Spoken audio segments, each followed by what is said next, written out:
Bonjour à toutes et à tous et bienvenue sur les antennes d'EDJ Live pour cette nouvelle émission de Club EDJ.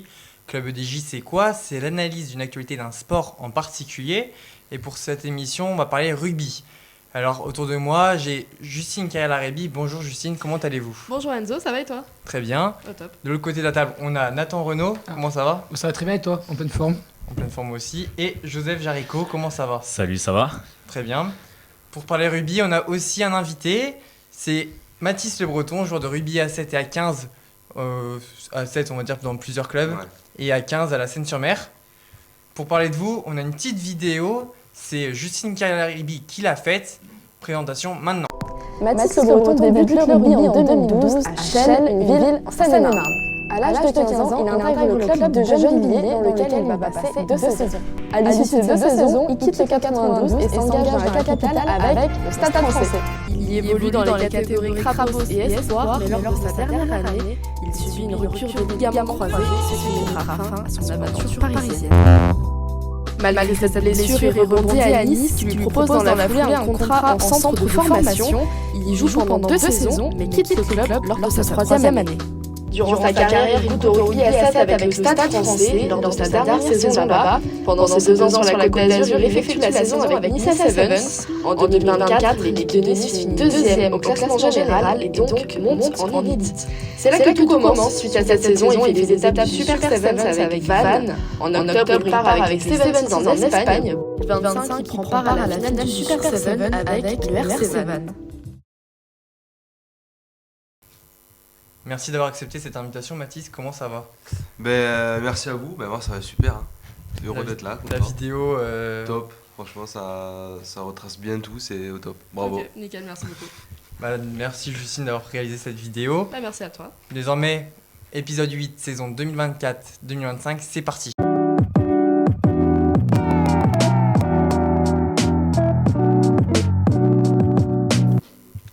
Tout d'abord, voici les dernières informations marquantes dans le monde du sport au niveau international, national et local avec vous, Nathan Renaud. Yes, bien sûr, évidemment. Donc on est forcément obligé de commencer par ce flash par le Paris-Nice qui s'est terminé hier, du coup en arrivant ici à Baie des Anges. Donc au menu pour cette dernière course, les coureurs sont engagés sur un parcours de 120 km, une boucle qui partait et qui arrivait à Nice du coup. Il y a eu pas mal de 3 cols de première catégorie et un sprint et des sprints qui ont coûté cher au classement. Côté du coup général, on a vu que c'était l'américain Matteo Jorgensen qui a fini maillot jaune, qui a su l'emmener du début jusqu'à la fin, son maillot jaune. Et l'étape finale a été gagnée par l'autre américain qui s'appelle Magnus Sheffield. Côté français, il faut noter la belle performance du niçois Clément Champoussin qui termine 7ème à 4 minutes du leader. Et aussi de Denis Martinez, le seul français à avoir gagné une étape sur la semaine du Paris-Nice. Après, côté Ligue 1, il y a eu un bilan mitigé pour les clubs du Sud-Est ce week-end. Donc Monaco s'est imposé 2-0 sur la pelouse d'Angers, un succès précieux pour reprendre la 3ème place, justement à l'OGC Nice, qui a fait match nul contre Auxerre, qui était surpris dans les arrêts de jeu. Et enfin, dans le choc de la 26e journée, c'est l'Olympique de Marseille qui s'est incliné 3-1 au Parc des Princes dans ce classico. Donc vraiment, Paris fait un grand pas maintenant vers le trophée de la victoire finale avec pas moins de 19 points d'avance. A noter aussi la performance de Nantes qui a pris de l'écart sur le maintien avec une victoire contre Lille récemment éliminée en Coupe d'Europe. Enfin en basket, Monaco, ils sont éliminés de la Coupe de France. Ils ont été éliminés par Le Mans 102-99 sur leur parquet. Les joueurs du Rocher voient leur 2e trophée leur échapper cette saison après la Leaders Cup qu'ils ont perdu contre cette même équipe plus tôt dans l'année. Les Monégasques qui vont devoir du coup tout donner en championnat et en Coupe d'Europe auraient été une saison blanche qui serait vraiment un gros échec pour l'équipe cette année. Maintenant, côté des États-Unis, il y a le Master 1000 d'Indian Wells qui s'est terminé la nuit dernière. Donc, côté féminin, c'est la jeune russe de 17 ans, Mira Andreeva, qui continue de surprendre et d'impressionner. Elle s'impose face à la numéro 1 mondiale, Zabalenka, 2-6, 6-4, 6-3. Et elle remporte son 2e Master consécutif après Dubaï, il y a quelques semaines. Et c'est la 3e fois qu'une fille aussi jeune enchaîne 2 Master 1000 d'affilée. Dingue. Et côté masculin, c'est Jack Draper, pareil, grosse surprise, qui fait un parcours de fou en battant Renault en finale 6-2, 6-2. Il sort la tête de série 1, la tête de série 3, il bat plein de têtes de série de son parcours. Et là, du coup, il a atteint sa meilleure place de sa carrière en classement mondial, puisqu'il finit 7ème. Ensuite, pour finir, du coup, côté sport mécanique, c'était la reprise en moto et en Formule 1. Donc en moto, c'est Marc Marquez qui rentre un peu plus dans l'histoire en remportant son 50e succès en carrière. Et côté français, c'est un bilan assez mitigé. Zarco réalise un bon week-end et finit 7ème, tandis que Quartararo déçoit pour ses débuts de saison avec une 15e place. Et maintenant en Formule 1, les fans ont déjà eu le droit au duel tant attendu entre Norris et Verstappen. À ce jeu-là, c'est le Britannique qui l'a emporté avec une victoire devant le Hollandais de Red Bull. Côté français, forcément, belle prestation quand même de Gasly qui finit 11e et aussi une belle remontée d'Ocon, une partie 19e qui finit 13e. Le point noir du week-end, c'est forcément la déception du rookie Isaac Hadjar qui n'avait pas pris part à la course parce qu'il s'est planté dans le tour de formation. Donc je pense que ce premier week-end, il risque de l'oublier, je pense, pour le reste de la saison. Et la MotoGP, c'était le deuxième Grand Prix. Deuxième, deuxième, ouais. Top pour moi. Merci Nathan de ce grand flash info sur le sport. Oui, ça avec va, une actualité riche. Ouais. Voilà, je vais me tourner un peu dans toutes les personnes. Quelle actualité marquante vous a marqué, selon vous, Justine ? En vrai, il y en a eu pas mal, mais ouais, le retour de la F1, forcément. On est tous un peu concernés, surtout ici. Et puis, personnellement, c'est Draper, c'est mon petit chouchou, donc très contente qu'il ait gagné cette semaine. Bravo. Mathis, en tant que Parisien, est-ce que c'est... Déjà oui, moi très content de battre une énième fois à Marseille, forcément. Forcément. Ça fait toujours plaisir, puis en plus, sachant que la semaine dernière on a aussi gagné en Champions League, ça confirme encore le truc, donc c'est cool. Et puis pareil, la Formule 1, on attend un peu ça tous les ans, donc au top. Et puis maintenant qu'il y a Hamilton chez Ferrari, ouais, début un peu compliqué, mais en même temps, la stratégie de Ferrari a été assez pointée du doigt. Ouais. Tu suis beaucoup le sport en général J'essaye.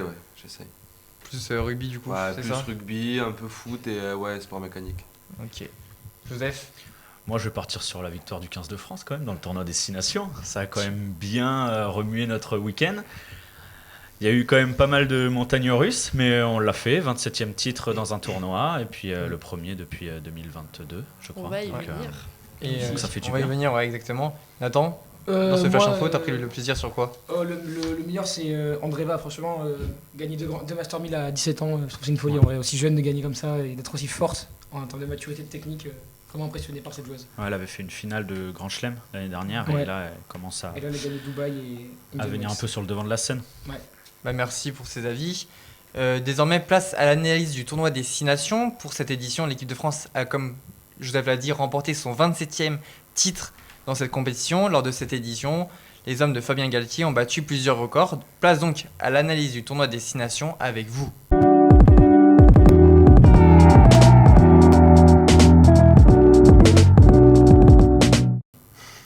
Le 6 nations, c'est bien, mais connaissez-vous l'histoire de la France dans ce tournoi ? Justine va nous en parler maintenant.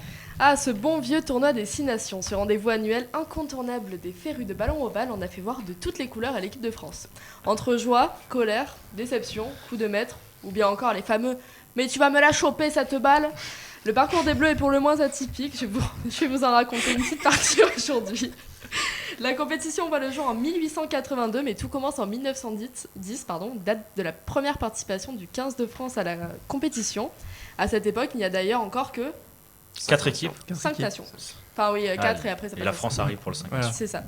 Les débuts de nos tricolores sont prometteurs, mais c'est l'Angleterre qui remporte cette édition. La rivalité commence déjà à pointer le bout de son nez. En 1931, la France est exclue temporairement pour plusieurs raisons. Elle concerne aussi bien le professionnalisme, donc le paiement de certains joueurs, le recrutement interclub, etc., que la violence de son jeu pour certains matchs. Donc maintenant, on va arrêter de chouiner pour la faute de Movaca samedi, c'est bon ? Exactement. Mathis, en parlant de la faute de Movaca, est-ce que tu pensais que ça te méritait un peu plus qu'un carton jaune ? Moi, devant la télé, j'étais vraiment pas du tout serein. Je crois qu'on a tous serré un peu. Franchement, je pensais vraiment que c'était carton rouge, que le match était presque plié. Bon, après, c'est l'appréciation de l'arbitre, mais j'ai eu peur. T'as eu peur, ok. Merci pour cet avis. Mais Justine, là, tu as parlé de l'exclusion de la France, mais quand est-ce qu'elle revient ? Eh bien, ce sont quelques années plus tard, donc en 1939, que nos Frenchies sont à nouveau admis dans le tournoi. Leur réelle première victoire, d'ailleurs, en 5 nations, c'est en 1959, parce qu'avant, il y avait plusieurs égalités entre plusieurs équipes. Donc voilà, là, c'est la première année où vraiment, ils sont tout seuls en tête. C'est le début de l'âge d'or des ancêtres de notre bon vieux Antoine. Et pendant une trentaine d'années, ils enchaînent les succès sur la compétition, pas moins de 19 titres. Le tournoi des 6 nations moderne apparaît en 2000, avec l'admission de l'Italie. Beaucoup avaient prévu la fin du monde à ce moment-là, et c'est un peu le cas finalement, vous allez vous en rendre compte. Et comment évolue l'équipe de France actuellement dans ce tournoi ? Eh bien, le 15 de France continue sur sa lancée, mais la série dorée prend vite fin en 2007 et le cauchemar commence. En 15 ans, c'est seulement une victoire en 2010. L'époque des grands Pelou, Ntamak, dont la nouvelle cuvée est plutôt bonne, faut l'admettre. Dominici, Marconnet, Chabal et j'en passe n'est pas toute rose. On commence même à parler de malédiction des années impaires. Bon, en réalité, qu'elle soit paire ou impaire, on gagne pas grand-chose. Je vois pas, voilà. Le problème, c'est juste le groupe qui fonctionne pas. Mais en 2022, c'est la délivrance. Entraînée par le tandem Gatier-Ibanez et portée par notre Toto national, la France réalise le Grand Chelem, 5 victoires consécutives. Et cette victoire, elle ne l'avait pas connue depuis bien longtemps. Aucun des 26 joueurs de la sélection n'avait connu de titre avec ce 15 de France. C'est le début d'une nouvelle ère pour le rugby français. Et d'ailleurs, le match remporté samedi face à l'Écosse permet à la France de reprendre ses aises dans l'histoire de la compétition. Elle est aujourd'hui 3e avec 27 titres, derrière l'Angleterre et le Pays de Galles, tous les deux forts de 39 trophées. Merci Justine. Quand on parle de palmarès du tournoi destination, on voit que la France est 3e. Est-ce que vous pensez qu'elle pourrait aller encore chercher les prochaines années ? Voilà, quand même, c'est long. Non, mais, Ce qui a été difficile, c'est les années 2010, après la Coupe du Monde, où Philippe Saint-André n'a pas eu forcément une génération très facile.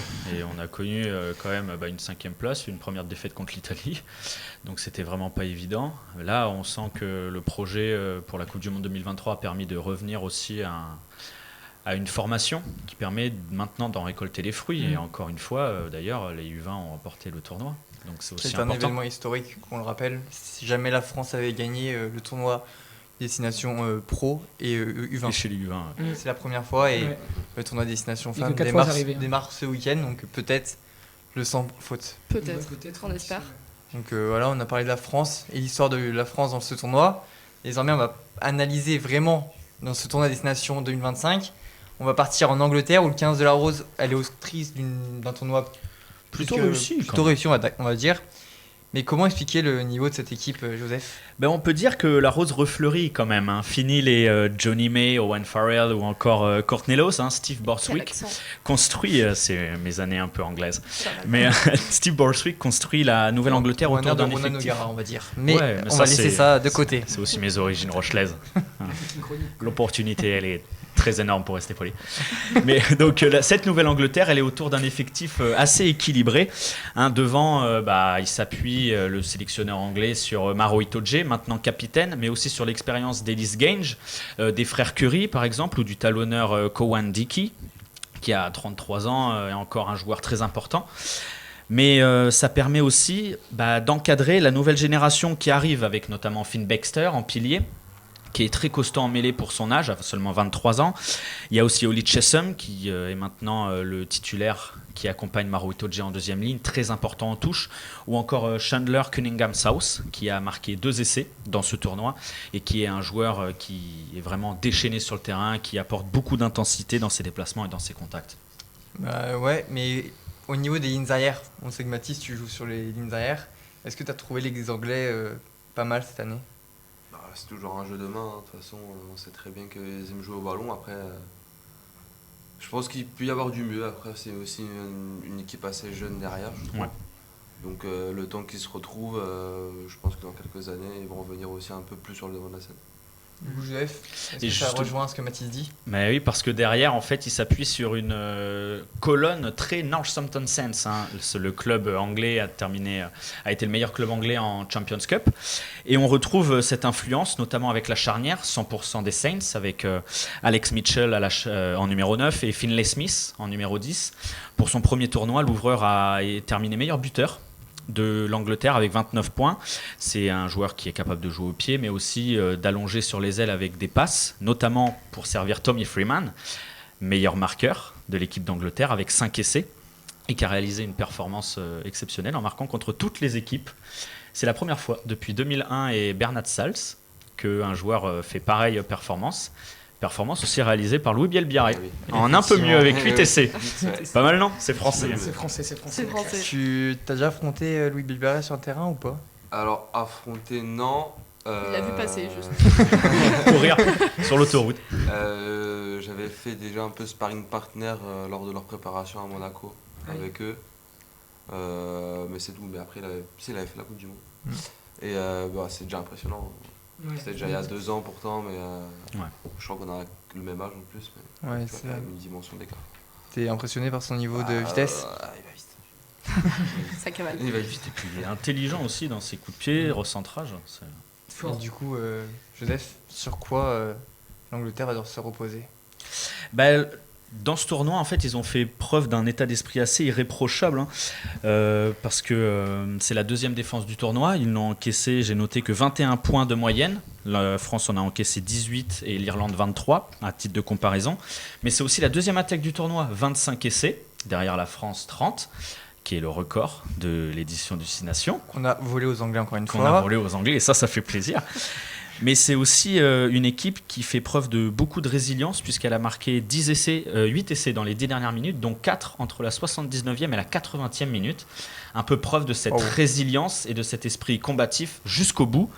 Et c'est aussi important de noter qu'ils sont invaincus à domicile depuis 2 ans. Et une défaite contre la France, 53-10, on s'en souvient. Énorme, forcément. Mais cette saison, le côté mystique de Twickenham leur a permis notamment de gagner contre l'Irlande, mais aussi l'Italie, mais aussi l'Écosse pour la première fois depuis 4 ans. Ah ouais. Et du coup, D'accord, je sais pas. Du coup, l'Angleterre, on peut dire qu'elle revient petit à petit. Exactement, ouais, il y a quand même des points d'amélioration, hein. C'est une équipe qui fait preuve, malgré tout, d'un jeu de dépossession, avec un jeu au pied pour maintenir la pression dans le camp adverse. Mais quand ils ont le ballon, et Mathis Le Breton l'expliquait très bien, c'est une équipe qui va utiliser de combinaisons, notamment par un point de fixation comme Ollie Lawrence, pour ensuite jouer sur les ailes, notamment pour servir Tommy Freeman ou servir dans l'axe, des joueurs arrivant en pleine puissance. Mais la puissance du pack, c'est un peu la difficulté à répéter les efforts. Contre l'Irlande, c'est ce qui leur a coûté la victoire, parce qu'ils n'étaient pas loin, mais mine de rien, ils perdent 22-26. Mais aussi face à des grandes nations comme la Nouvelle-Zélande ou l'Afrique du Sud en novembre. Ça avait pêché, hein. Ils s'étaient inclinés 22-24 contre la Nouvelle-Zélande et 20-29 contre l'Afrique du Sud. En termes sur la période, c'est toujours plus difficile de répéter les efforts. Et je voulais aussi parler des clubs de premiership, vu que les joueurs de la sélection anglaise, pour être sélectionnés, doivent évoluer en premiership, donc le championnat d'Angleterre. Et depuis la crise sanitaire mondiale de 2019-2020, les clubs se sont affaiblis économiquement. Il y a notamment eu la relégation des Wasps et aussi la disparition des London Irish. Et forcément, il y a eu un exode important de joueurs. On pense à Jack Willis au Stade Toulousain, qui a re-signé jusqu'en 2028, si je ne dis pas de bêtises. Exactement. Jack Nowell au Stade Rochelet, ou encore Owen Farrell et Henry Arundel. On peut aussi penser au frère Vunipola. Exactement, À Montpellier, dont un à Vannes. Bon, je sais pas si tu l'as croisé quand tu étais à Vannes. Si, je crois que je l'ai croisé 1 ou 2 fois. Sacré bestiaux. Hein. Le mec, franchement, j'aimerais pas les. Franchement. Solide. Un Ouais, rond, c'est très solide. Et puis expérience très importante. L'expérience, oui. Surtout ça. Non, mais ce qui est intéressant, c'est que l'Angleterre reprend petit à petit un peu de marge. Finn Russell a été le premier gros mouvement, premier joueur influent à revenir dans le championnat anglais. Il a signé à Bath. Et l'année prochaine, c'est Henry Arundel qui va retourner aussi en Angleterre. À Bath aussi, peut-être symbole du renouveau anglais. Un ailier très virevoltant aussi. Est-ce que tu préfères le style de Louis Bibuaret ou de Henry Arundel? Préféré, je sais pas, je pense que les deux dans une équipe, ce serait Très parfait. rapide. Hein. Ce serait parfait parce qu'il y en a un À qui 7, ça est serait vraiment puissant et l'autre un peu moins mais plus agile. Préféré, je sais pas, mais deux profils très très très intéressants quand même. Tu te dis en dessous d'eux ou il y a encore du travail énormément à faire? L'équipe de France, donc, Alors, quand même. Merci de cet avis. Nathan, je Yes. crois que tu veux parler d'un sujet qui t'a beaucoup Ouais, fait évidemment. réagir. Ça va être beaucoup moins technique dans l'analyse que mon voisin juste à ma droite. Je vais parler surtout du traitement médiatique qui a subi le 15 de France un peu pour cette édition du Six Nations, parce que comme on le sait, ils ont gagné, mais ils sont passés à rien d'un grand chelem avec une défaite d'1 point, on a vu en Angleterre. Et pourtant, les Français étaient annoncés favoris. D'ailleurs, on parlait au début d'une simple finale entre l'Irlande et l'équipe de France, que tout le reste allait être une formalité. Et ça n'a pas été le cas. Voilà. Donc, évidemment, on a vu quand ça gagne, la France, c'est les meilleurs, mais quand ça perd, ils sont vraiment, vraiment critiqués. Surtout les choix de Galtier, on a vu quand même beaucoup de gens qui demandaient à ce qu'il parte, beaucoup de gens qui disent qu'il ne gagne pas assez avec la génération qu'il a. Et Twitter s'emballe. Twitter s'emballe, évidemment. Mais pas que Twitter, d'ailleurs, on pourra parler des journalistes après. Les principales reproches étaient plutôt ces choix coaching. On a vu par exemple beaucoup de gens se plaindre de la sortie de Roumat alors qu'on était dominant dans les airs, et à ce moment-là quand Oradou il rentre, on perd 3 ballons sur ses phases de jeu, que ce soit en touche ou sur les renvois. Ouais. Et ensuite, Cher. et même des choix comme finir avec Dupont en 10, alors que Jalibert aurait pu finir le match même s'il a été en deçà du niveau, mais à l'image de l'équipe en général. Ou même par exemple de finir avec Ramos en 10, qui avait fait beaucoup de matchs en équipe de France et même à Toulouse. Et tout ça a été vachement critiqué, mais moi ce qui m'a déçu c'est que on a mis du temps à aborder le sujet des statistiques qui sont vraiment mauvaises de la part des joueurs. On compte 27 erreurs de main, contre 12 pour les Anglais, c'est vraiment énorme à ce niveau-là, au niveau international c'est vraiment impardonnable. Et donc en plus vraiment celles qui étaient vraiment proches des lignes, on les retient, surtout quand on a vu Belbiaré, Roumat, Penaud, même Dupont. Ça aurait pu être au moins 3 essais qui auraient plié le match dès la mi-temps et là on aurait parlé de rien du tout, tu vois. Il faut un moment, faut dire ce qui est. Mais voilà, faut dire ce qui est. S'il n'y a pas ça, Galtier c'est un génie, tu vois. Il y en a 20, il y a plus de 20 points, ou presque 30, j'ai envie de dire à la mi-temps. Donc c'est comme ça, c'est dommage. On a parlé aussi du manque de rigueur en défense avec près de 30 plaquages manqués. Sur 108, c'est énorme à ce niveau-là. Enfin, quand on pense qu'on a un François Cross, non, voilà, c'est ça. un énorme taf. Après, il s'est bien rattrapé. 78% de plaquages réussis, c'est ça. C'est bien rattrapé quand même. Bien rattrapé, tu trouves toi? François Cross, c'est une folie. François Cross, il avait fait une stat incroyable, 15 plaquages, 12 minutes. plaquages en 10 minutes. Contre l'Irlande. Dans les 10 premières minutes, incroyable. Et ensuite, ce qui m'a vraiment attristé, c'est aussi le manque de solidarité avec les joueurs, tu vois. Enfin, on perd un match, le lendemain, ça y est, on affiche les stats du match, on met un tel, il a raté 5 plaquages, un tel, enfin, tout le monde se fait descendre. Et j'ai vraiment trouvé ça dommage. Même si, parce que tu vois, évidemment, quand on gagne dans un sport, tout le monde est content, tout le monde est ensemble. Et là, je trouvais que c'était pas. Il y a pas beaucoup de. C'est un peu partout pareil. Tu regardes le foot, tu regardes Twitter. De l'amour à la haine, il n'y a qu'un pas. On s'en fout, tu vois. Faut soutenir son équipe tout le temps. C'est pas parce que je vois Jalibert, ça y est, à 5 plaquages que c'est un petit canard de l'équipe, tu vois, à un moment. Ah, mais j'ai jamais dit le contraire. Mais la relation avec Jalibert est très particulière. On n'est pas là pour tirer sur les joueurs. Les gens l'ont dit. Non, moi, justement, je ne pas sur les joueurs, je sur les journalistes qui protègent pas trop les joueurs, tu vois. Parce que sinon, ils ont rien à dire. Ouais, c'est ça. Et ben, on leur tire dessus avec toi. Ouais, c'est ça. C'est ça. Et donc voilà, tout ça pour dire que finalement, les choix de Galtier ou même ne sont pas les seuls mots français sur ce match-là et qu'il y a plein d'autres trucs qui ont été corrigés après, bien sûr. Voilà. Et du coup, derrière cette défaite, le 15 de France, il s'est relevé pour gagner finalement ce tournoi. Que dire de ce réveil finalement Galtier, tout simplement, ces choix ne sont pas pour rien. Tu vois, il prend le risque de passer sur un banc avec 7 avant et un 3 quarts. Ouais. C'est la marque de fabrique, on va dire, des Sud-Africains qui visiblement marche depuis quelques années avec 2 victoires d'affilée en Coupe du Monde. Donc lui, il a essayé, il a pris le risque de faire ça. Donc il a commencé contre l'Italie, c'est un choix payant, on a collé une victoire historique, jamais on avait gagné d'autant de points, etc. 11 essais, un tiers des essais du tournoi ont été marqués contre l'Italie. Un tiers des essais français du tournoi. Énorme. C'est énorme. Et après, pareil, on fracasse les Irlandais chez eux, avec encore un choix payant, c'est-à-dire que on les avait, quand on regarde le match, on les a écœurés, quoi, tu vois. Ah oui. L'impact physique, ça, on les a tués. Derrière, quand tu fais rentrer 7 mecs en plus qui, pareil, font le même travail, avec un 3ème qui rentre au centre, qui fracasse tout le monde aussi, c'était vraiment un choix payant. Et après, on finit contre l'Écosse en beauté. Donc moi je trouve que Galtier a bien su répondre à toutes ces critiques et a relancé l'équipe comme il faut.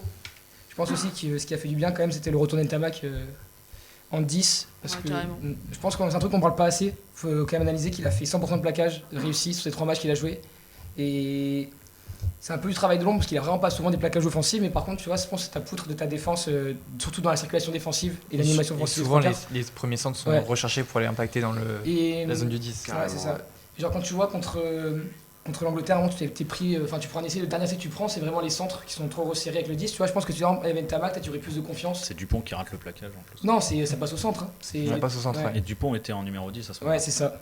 Et donc tu vois, peut-être que si Ntamak a été là, tu aurais des centres beaucoup plus en confiance sur la zone du 10 qui aurait pu être plus écarté. Donc je pense que aussi le retour de Ntamak n'est pas pour rien sur la réussite et le faible nombre de points inscrits, concédés, pardon, que ce soit en Irlande ou contre l'Écosse, tu vois. Donc finalement, heureusement quand même le tournoi, parce que voilà, ça permet d'oublier un peu cette performance contre l'Angleterre et de dire qu'on est la meilleure équipe du monde, tu vois. Merci Fabien. Merci. C'est pas bien, non mais c'est vrai, il faut dire même s'il y a une bonne génération, en termes de stats, c'est réussi quand même. Après, c'est aussi logique d'un côté, après une défaite aussi frustrante en Angleterre, de remettre un peu en question certaines choses et de s'interroger. Je sais pas comment ça se passe dans le rugby à 7 par exemple, sur certains tournois ratés. Après, nous, je pense que c'est différent parce que si on parle du tournoi en lui-même, oui, on a plus de temps pour réfléchir parce que c'est soit le week-end d'après, soit 2 semaines après, etc. Après, sur le match, nous, en lui-même, à 7, forcément, on joue 2 heures, 3 heures après, donc c'est plus rapide. Mais il y a forcément des remises en question, le coach réfléchit de son côté, il y a des analyses vidéo, donc, puis après, ils ont un staff de fou, donc je pense qu'ils analysent assez tout rapidement et puis ils trouvent les solutions. C'est ça. Merci beaucoup Nathan, Justine et Joseph pour ces chroniques. Désormais, on va passer à la partie interview avec toi Mathis, parce que tu es quand même là pour parler de ta saison à 7 et à 15. Donc on a plusieurs questions, tout le monde va les poser en même temps. Pas en même temps, mais au fur et En à même mesure. temps. Et tu réponds à celle que tu as le plus entendu. Au fur et à mesure, donc Les je vais laisser alcooliques la ça première personne à lui poser la question. Yes, bien sûr. Donc tout à l'heure, comme a dit Justine, tu as joué dans les catégories espoir de Nice en ayant rejoint le centre de formation pendant 2 ans. Et ensuite, tu es parti à la Seine. Qu'est-ce qui, à ce moment-là, a poussé ce choix de partir à la Seine, qui était en National 2 à l'époque, c'est ça? Non, c'était encore en Fédéral 1. Et c'était en Fédéral 1 Je suis encore parti là en novembre. Ok. C'est ok. Ouais, j'ai eu un petit désaccord avec Nice. Vas-y. J'ai eu un petit désaccord avec Nice Ok. qui a fait que je jouais du coup plus trop en espoir du fait que je passais en catégorie hors d'âge. Ok, je vois. Et du coup, je me suis dit, il faut que je trouve un club, j'ai envie de jouer. Et le premier qui m'est venu sous la main, entre guillemets, c'est la Seine-sur-Mer. Ouais, j'imagine surtout que c'est un bon choix, parce que là, vous jouez la montée. Ouais, typiquement, Vous êtes en- deuxième, à 2 points c'est du ça. leader. Donc oui, choix payant. Ouais. Pour l'instant, ça va. Et justement, au sein de la Seine-sur-Mer, quel est ton rôle au sein de l'équipe et comment tu as évolué, toi, en tant que joueur? Le rôle, on se fait assez discret. Hein. On est nouveau, on arrive en cours de saison, on se fait assez discret. Et puis, c'est quoi l'autre question? J'étais concentré. Comment tu as évolué en tant que joueur? On mûrit parce que forcément, déjà, c'est un autre niveau. Là, on joue avec. Moi, j'appelle ça les papas. Hein. Ouais, c'est J'ai vrai. toujours joué en catégorie jeune, donc c'est des mecs de mon âge. Là, tu joues avec des papas, donc tu t'aguerris encore un peu plus physiquement. Et c'est un autre style de jeu, donc t'apprends. J'apprends. C'est quoi ton poste principal? Ailier. Et, du coup, je peux rebondir sur, comme tu dis, les papas. Est-ce que toi aussi, ça t'apporte un truc en plus dans l'évolution de ta maturité, que ce soit sportivement ou même à côté, tu vois? Ouais, ça apporte. Après, j'ai eu la chance de m'entraîner aussi un peu avec Oui. les pros à C'est Nice. sûr. Donc, déjà, t'apprends beaucoup avec eux. Même avec le 7, c'est pareil. Mais du coup, t'apprends différemment parce que ils ont pas tous forcément goûté au haut niveau, Ouais. etc. Donc, t'apprends différemment. Je vois. Mais forcément, ouais, t'évolues de fou. Ouais, j'imagine. Et du coup, quelles sont les principales différences que tu as remarquées entre le jeu à 15 et le jeu à 7? Qu'est-ce qui te marque Il y a le plus? il y a de tout, c'est tout. Les principales, on va dire. Là, c'est la dimension physique. Faut être beaucoup plus athlétique à 7 qu'à 15. Ok. Parce que la répétition, par exemple, de sprint, tu l'as beaucoup plus souvent à 7 qu'à 15. Toi, t'as une petite préférence entre Ah les deux? ouais, je préfère le 7. Qualité physique, quoi. Je préfère le 7, ouais. Ouais, il y a ça, et puis même l'ambiance qu'il y a autour, c'est complètement différent. L'été, tu fais un tournoi à 7, pendant 2 jours, bon, t'en chies un peu, Ouais. mais après le dimanche soir, c'est bringue. Ouais. T'es content. C'est valé. C'est le rugby? Dans le chat, il met comment il va Bec Bec. Qu'est-ce que Je sais pas qui c'est Gandalf. c'est mon meilleur ami. C'est ton meilleur ami, du coup il est présent. Désormais on va continuer cette fois-ci. Et c'est pas nous qui allons poser une question. Tu la connais. Est-ce que tu as une petite idée de qui ça pourrait être? Je crois qu'il y a Corentin Pencoat qui est venu aussi, non? Non, c'est pas lui. C'est pas lui, je sais pas. Tu le connais avec le Super 7 à Vannes. Je le connais avec le Super 7 Havan, donc c'est un joueur? Un joueur ou un membre du staff? Un joueur membre du staff. Membre du staff, c'est Sacha? C'est Sacha Valo. Il a 2 questions pour toi. Salut Mathis, écoute, 2 petites questions pour toi.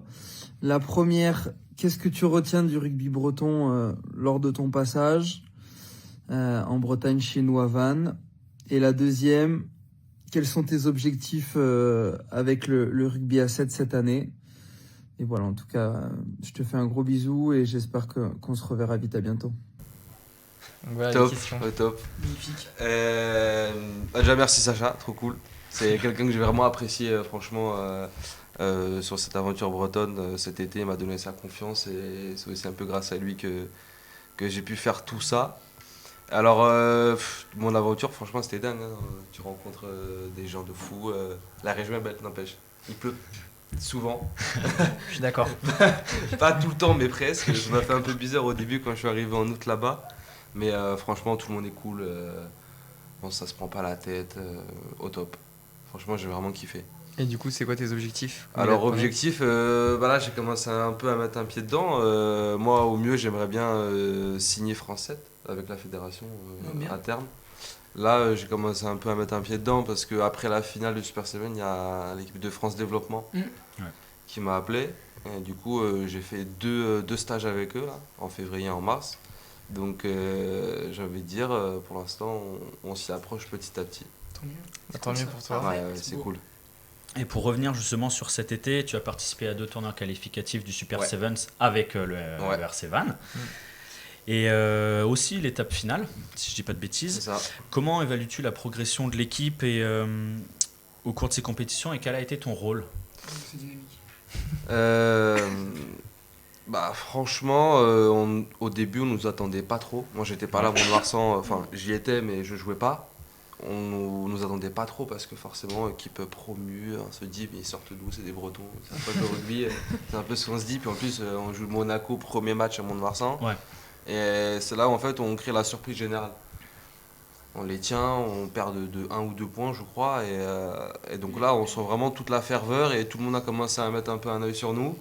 Et je pense que ça nous a un peu aussi tous resserrés à se dire, en fait, on a peut-être un truc à aller chercher. Si vraiment on s'y met, on taffe la semaine, machin, il y a moyen de faire un truc. Donc c'est ce qu'on a fait cet été. On est revenu de Mont-de-Marsan, on a travaillé. Et puis voilà, on a fini par se retrouver à Paris. Donc gros travail tous ensemble. Lors de l'étape finale, Vannes a terminé 6e.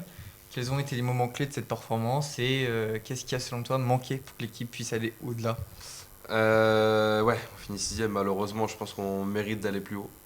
On mérite largement d'aller plus haut. C'est le premier match. Le premier match contre le Racing, pareil, on perd d'1 point. Mais ça, après, c'est nous, c'est les joueurs. On a eu un petit manque de gestion. Parce qu'en soi, l'équipe n'était pas au-dessus de nous. Franchement, on jouait beaucoup mieux à 7 qu'eux, en tout cas. Ouais. Après, est-ce que c'est le stade, la pression? Je sais pas ce qui a joué. Mais après, je trouve qu'on s'est plutôt bien rattrapé sur le match d'après contre Monaco, parce que du coup, on leur fout un peu une tôle.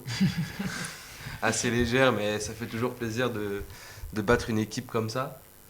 Et puis après, le dernier match, un peu compliqué, mais c'est une aventure de fou quand même. On est tous ensemble, même si on perd, au final, après, t'es content, parce que t'es à la finale du Super Seven. Ouais, mais puis même, t'as des équipes qui envoient des joueurs de fou des fois pour le spectacle, tu vois, C'est ça. Bordeaux qui gagnent des champions du monde argentin. Ouais, après, ça arrive, c'était là que l'été, mais Ouais, forcément, c'est oui, cool de jouer contre ça eux, c'est quoi. fou. C'est Monaco pour ça, qui comme réunit Sud-Africain et tout. Monaco, c'est aussi un peu ça, c'est aussi pour ça qu'ils sont là, parce que ces joueurs-là apportent du visuel sur cette compétition. C'est ça, forcément. Et même à nous, ça cool. fait kiffer de jouer contre des mecs qui sont champions du monde à 7. C'est incroyable. Et ces dernières années, justement, on remarque une montée du rugby à 7, surtout avec cet été les JO 2024. Selon toi, quel est l'impact de ce titre olympique? Est-ce que tu penses que le rugby à 7 va continuer à monter? Est-ce que tu penses que ça va vraiment prendre de l'ampleur? Alors honnêtement, moi je pense que oui, parce que du coup tout le monde a mis un œil un peu dessus, et même quand tu parles avec les gens qui regardaient pas trop le 7 et plus le 15, ils se disent putain, c'est pas mal le 7, c'est rapide, c'est rapide à voir, t'en as pour 14 minutes, c'est pas à 80 minutes. Bon, voilà. Je peux comprendre que ça soit un peu chiant parce que c'est plus arrêté, donc je pense que ça va monter. Okay. Même il y a des clubs de top 14, là il y a La Rochelle là, qui fait une académie à 7 aussi. Oui, c'est lancé. Comme Bordeaux a fait depuis Biarritz 2-3 ans. aussi. Biarritz aussi, donc je pense que ça va continuer, donc forcément oui, il y aura une grosse évolution. On est aussi champion du monde. C'est champion du monde. Exactement. Ouais, c'est sûr. Juste avant les JO. Ouais. Et ensuite, pour revenir sur la même question, toi tu as fait pas mal de circuits nationaux avec, on voit Lisa Sevens ou même les 70s. Est-ce que tu penses que c'est aussi des succès qui peuvent apporter encore plus d'engouement pour ces événements pendant l'été? Ça principalement c'est pendant l'été les tournois Ouais, c'est souvent l'été, ouais. entre les saisons, parce qu'il y a beaucoup de joueurs fédéraux et tout, c'est ça qui jouent en fédéral. Ouais, fédéraux et quelques joueurs de national aussi. Ouais. Tu penses que ça peut apporter un peu leur truc aussi en plus sur ce circuit-là bien sûr, ouais. bien sûr, parce que le 7 apporte déjà de une, et même aller à droite, à gauche, je pense que ça fait kiffer tout le monde. Ouais, bien sûr, je vois. Joseph? C'est à toi. Et quel rôle cette médaille d'or un peu pourrait-elle jouer dans le développement des infrastructures et du soutien au niveau des clubs et des athlètes? La bonne question, mais Vous êtes 2 heures. ça c'est moins de mon ressort, enfin je sais pas, parce que franchement je me suis pas trop De ton intéressé. point de vue un peu. Qu'est-ce qui Mais pourrait s'améliorer? Ou qu'est-ce que t'aimerais aussi? Sur le 7? Ouais. Ah ouais, après le 7, ils mettent pas trop d'efforts dessus. On sait qu'il y a beaucoup d'assauts encore qui ont du mal financièrement parce que n'empêche qu'aller sur un tournoi, ça coûte de l'argent, entre l'hôtel, machin, le déplacement. Je pense qu'il faudrait investir un peu plus d'argent dessus, que la Fédé finance un peu plus les assos pour que les joueurs soient dans de meilleures conditions aussi. Est-ce qu'il faudrait une compétition peut-être? Il y a eu quelques pétitions qui étaient passées pour que, compétition non, mais des sondages pour savoir s'ils voulaient mettre une saison à 7 pendant la saison de 15, mais au final c'est un peu compliqué quoi. Ouais. Parce que du coup ça fait que tu as des joueurs qui sont pas à 15 qui seraient à 7, du coup tu as des équipes avec moins de joueurs, enfin je pense que c'est une gestion assez difficile. Donc je sais pas comment on pourrait faire pour ça. Et justement, là, on parle de difficultés dans le 7, mais toi, comment tu vois l'avenir du jeu à 7 en France dans les prochaines années?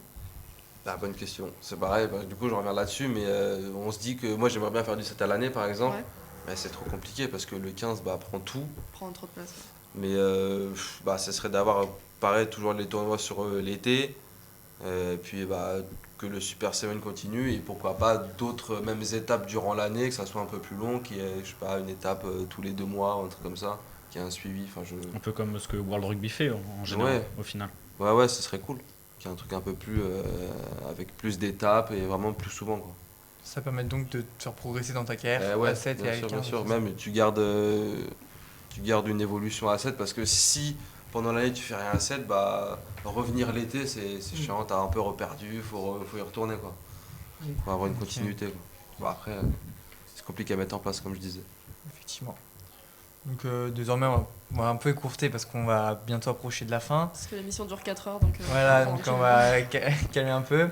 Désormais on va passer au petit jeu de fin d'émission parce qu'il y a un petit quiz pour tout le monde. C'est tranquille, ça va aller. Ça va. Transition maintenant.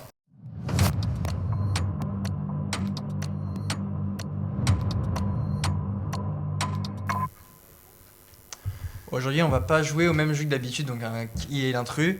On va essayer de retrouver la composition du 15 de France 2022 lors du Grand Chelem. Donc Baptiste, tu peux jouer. C'est quoi le match final? T'inquiète pas, c'était France-Angleterre. On gagne. C'était France-Angleterre, moi je vais on gagne. arbitrer les débats. Les 26? Les 23. Tu peux en citer 26 si tu veux. Tu peux en citer 26, mais si t'as faux, je compte égal si t'as faux, t'es éliminé. Je compte égal. On commence avec toi, Mathis. Aldrit. Aldrit est présent, c'est titulaire c'est en lui 8. qui dégage le ballon. Ouais. Oui. Antoine Dupont, il marque. Antoine Dupont, c'est bon. Il y avait Ficou qui marque aussi, je crois. Ficou, c'est bon. Ntamak, titulaire aussi. Ouais. Damien Penaud, c'est bon. Penaud, c'est bon aussi, ouais. Il doit y avoir Thomas Ramos. Thomas Ramos, il est sur le banc. Ça marche. Ça marche. Il devait y avoir Willem C à l'époque encore. Willem C, titulaire en deuxième ligne. bien joué. Il n'y a pas un cross, un cross qui traîne dans le François Cross, toujours là. La machine. Mathis, encore à toi. Du Antonio, je pense. Antonio, exactement. Titulaire en pilier droit. Du Julien Marchand. Julien Marchand, lui, il était titulaire cette fois-ci. À gauche, peut-être qu'il s'est blessé cette année-là. Je sais pas. Cyril Baye, titulaire. Ouais, ça va. Il était blessé. T'as chaud. Movaka sur le banc. Ouais, bien joué. Ça marche. Thibaut Flamand, il est présent sur le banc.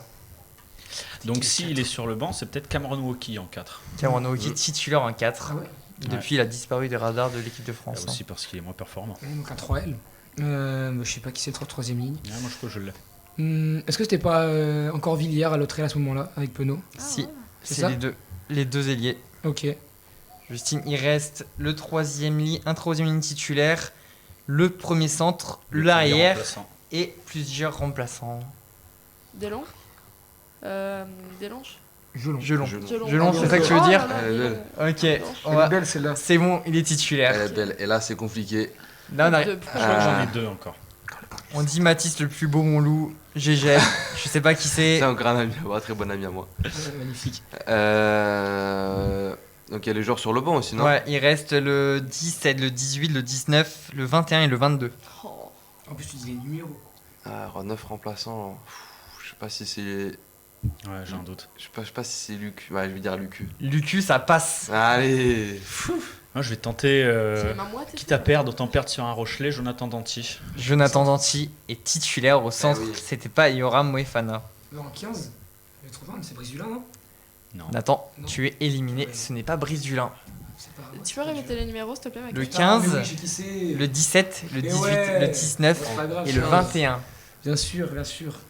Je l'ai, j'en ai 2 maintenant. Bien Je sûr. vais pas donner d'indice, Ah ouais. mais Ça, c'est je dur, là. pense Je mets pas la que pression, mais j'en ai 2. Il y a du Toulouse là-dedans ou pas? Oh, dis donc, ça Ah, va. le Tu veux 15, pas bah, les tu les as il n'y initiales. a initiales plus de Toulousains. Ah bah c'est bon. Ouais, Toulousains si- actuels. Ah, on peut dire que si. de Toulousains actuels. Plus de Toulousains actuels. Ah, je mais sais plus, mais ça pas va. c'est mais à l'époque, il était Toulousain. L'arrière. Ouais. Là, je donne un Oh, indice. c'est très Ouais, facile. c'est Alors à tu l'as l'époque, donné. il était toulousain. 5.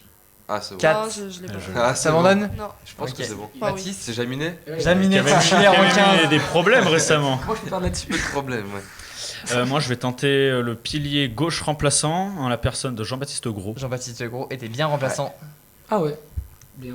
Mathis, de retour à toi, tu peux Ah, c'est- gagner. ah, c'est à moi. Ouais, c'est Alors c'est là, tous les deux ça, c'est éliminés mort subite, maintenant. là. C'est quoi Il reste les le restes droit. Il en reste poste le pilier droit remplaçant, le deuxième ligne remplaçant et le troisième ligne Pilier droit remplaçant. remplaçant. J'ai un On a dit Cyril Bay Cyril Bay est Ouais. déjà Et sorti. j'ai Ouais. été Il est dit. titulaire à gauche. Il manque le pilier droit remplaçant, le deuxième ligne remplaçant et le troisième. C'est qui le remplaçant. C'est qui le Aucune droit idée. Le droit remplaçant. Ah, je l'ai, le deuxième après, pardon remplaçant. Le deuxième ligne remplaçant, un Ouais. profil 5 et Ouais. le troisième ligne qui peut jouer tous les postes. À part 8. Ah, c'est pas Meafou en remplaçant, c'est pas ses premiers matchs. Mais en Afou bleu n'était pas Ah, ouais, présent. je sais pas. Parce que c'est Romain Taofi-Feigna. Romain oui. Taoufikina, Et il y a aussi est-ce que Sekou Makalou.